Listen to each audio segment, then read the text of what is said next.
ما عمرني كنتخيل شي نهار غادي يوقع ليا بحال هكا مع ولد خالي. غادي نعاود لكم قصتي مع ولد خالي. المهم في واحد الصيف مشيت ندوز العطلة عند خالي. خالي عنده واحد الولد تبارك الله ظريف. كان خدام مع خالي كيبيعو الدجاج، وكان في عمرو 24 عام.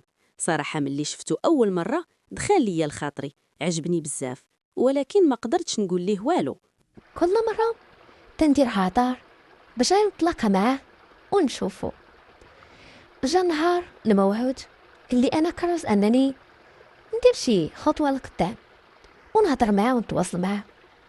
قلت ليه شوف ليا تليفوني الواتساب مبقاش خدام ليا، ما عرفتش مالو. قال لي ارا نشوفو. ملي عطيتو ليه شافو، قال لي الواتساب خدام عادي ما وقع ليه والو. قلت ليه ملي كنبغي نصيفط شي حاجه ما كيبغيش يخرج ليا. قال لي بلاتي نجرب النمره ديالي. ملي صافت الميساج من التليفون ديالي خرج لعندو، قال لي راه خدام.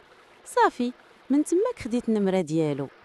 او من تما مهم بعدا دز واحد الخطوه، خديت الرقم ديالو وعرفتو. ملي خديت نمرتو ما قدرتش الصراحه ندير شي خطوه ليه تخليني نزعم عليه ولا نهضر معاه في الخاص. بقيت على داك الحال حتى نهار ليه كانوا الناس مشاو للسوق وكانت الدنيا خاويه. مشيت للكوري اللي كان تيربي فيه الدجاج، لقيتو سما. قال لي اجي جابك الله تعاونيني. قلت لي فاش؟ قال لي تعاونيني فهادشي اللي تندير. صراحه انا بديت كنعرق وحشمانه،